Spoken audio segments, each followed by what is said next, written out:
अन्य सदस्य श्री विनोद कुमार बिन जी। विनोद कुमार बिन जी,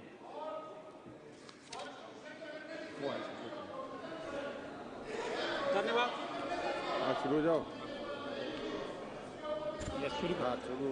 धन्यवाद अध्यक्ष महोदय। झांक रहे सब इधर उधर, अपने अंदर झांके कौन, ढूंढ रहे दुनिया में कमियां, अपने मन में ताके कौन, दुनिया सुधरे सब चिल्लाते, खुद को आज सुधारे कौन, पर उपदेश कुशल बहुते रे, खुद पर आज विचारे कौन, हम सुधरे तो जग सुधरे, ये सीधी बात स्वीकारे कर। माननीय अध्यक्ष महोदय, मेरे लिए बेहद सौभाग्य की बात है कि मुझे महामहिम राष्ट्रपति महोदया के अभिभाषण पर धन्यवाद और समर्थन देने का अवसर प्राप्त हुआ। इसके लिए मैं आपका हृदय से आभारी हूँ। महामहिम राष्ट्रपति महोदया का अभिभाषण न केवल भारत के सर्वाधिक लोकप्रिय प्रधानमंत्री आदरणीय श्री नरेंद्र मोदी जी के नेतृत्व वाली सरकार की नीतियों का दर्पण है, बल्कि यह देश के उज्जवल भविष्य की दिशा को भी स्पष्ट करने वाला है। अध्यक्ष महोदय, यह भारत का सौभाग्य है कि आज हमारे देश का नेतृत्व एक ऐसे दूरदर्शी और विश्व प्रसिद्ध राजनेता माननीय प्रधानमंत्री नरेंद्र मोदी जी के हाथों में है, जिनके हृदय में 140 करोड़ जनता के लिए प्रेम का सागर उमड़ता है। उन्हें इस देश की मिट्टी से बेइंतहा प्यार लगाव है और उनकी आंखों में भारत को विश्व गुरु बनाने का सपना निरंतर पड़ता है।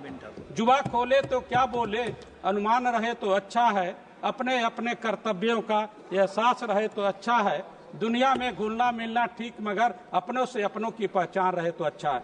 अध्यक्ष महोदय, कांग्रेस पार्टी की बड़ी नेत्री जिस तरह से राष्ट्रपति महोदया का अपमान किया वह घोर निंदनीय है। अहंकार में इंसान नहीं दिखता और छत पर चढ़ जाओ तो खुद का मकान नहीं दिखता। छत को बहुत गरूर था, छत होने का एक मंजिल और बनी और छत फर्श बन गई। आज यही हाल कांग्रेस पार्टी का हो गया है। मैं अपने देश के यशस्वी प्रधानमंत्री मोदी जी को धन्यवाद और आभार व्यक्त करता हूं कि उनकी चिंता समाज के निचले पायदान पर खड़े व्यक्ति के लिए है। आज हमारी राष्ट्रपति महोदय आदिवासी समाज से हैं।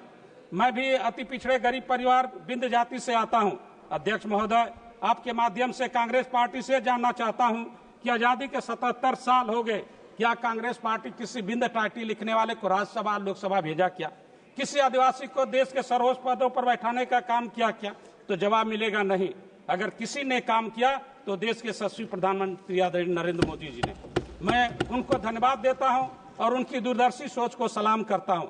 अध्यक्ष महोदय, राष्ट्रपति महोदया का जितनी भी तारीफ की जाए वो कम है।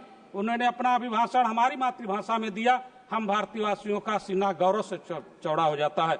अध्यक्ष महोदय, जब हमारे देश के विद्यार्थी विदेशों में मेडिकल साइंस की पढ़ाई के लिए जाते हैं तो वहां पर पहले उनकी भाषा को सीखना पड़ता है, तब जाकर मेडिकल की पढ़ाई होती है। लेकिन हमारे देश में ऐसा नहीं होता और इस देश पर सबसे ज्यादा अगर किसी ने राज किया तो कांग्रेस पार्टी ने किया।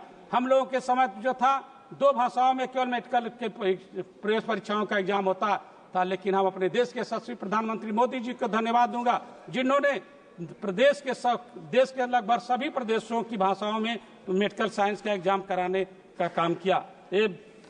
अध्यक्ष महोदय, अब मैं कुछ प्रधानमंत्री जी के उपलब्धियों के बारे में भी बताना चाहूंगा जो विपक्ष को दिखाई नहीं देता है, उसको मैं आईना दिखाना चाहता हूं।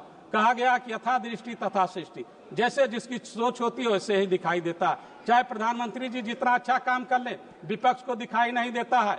और अध्यक्ष महोदय, मैं पेशे से डॉक्टर हूं, मैं बहुत कुछ नहीं बात करते हुए मैं आता हूं सीधे मेडिकल लाइन पर। विपक्ष कहता है कि भारतीय जनता पार्टी न शिक्षा के बारे में बात करती है न चिकित्सा के बारे में बात करती है। अध्यक्ष महोदय, 2014 के पहले यही देश हुआ करता था। जब हम लोग एग्जाम देने जाते थे तो पूरे देश में 51,118 सीटें थी, लेकिन इस समय 1,09,040 सीटें हो गई है। 2023 का आंकड़ा अध्यक्ष महोदय। और पीजी के लिए, MD-MS के लिए जो है 31,118 सीटें हुआ करती थी। आज हमारे देश में 70,786 सीटें हो गई है। यही नहीं अध्यक्ष महोदय, जिस तरह इस प्रदेश में केवल 386 मेडिकल कॉलेज थे, आज हमारे प्रदेश में जो है 706 मेडिकल कॉलेज हो गए। मैं दूर नहीं है, डबल इंजन की सरकार जो है हमारे प्रदेश में, वहां की मैं थोड़ा सा बात करना चाहूंगा।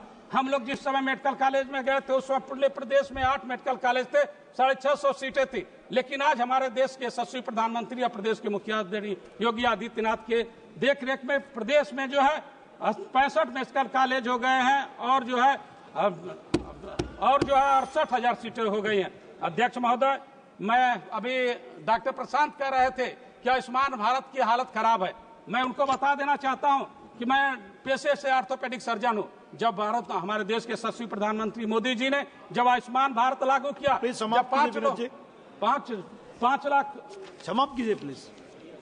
अध्यक्ष जी, मैं ये कहना चाहूंगा कि हर क्षेत्र में जो है जो सीटों का इतनी ज्यादा तेजी से वृद्धि हुई, लेकिन समाज का एक ऐसा तबका है जो है इन थैंक यू माननीय सदस्य श्रीमती अध्यक्ष महोदय, आपके माध्यम से मैं कहना चाहूंगा कि बिंद निशान ठाकुर जी प्लीज कंक्लूड।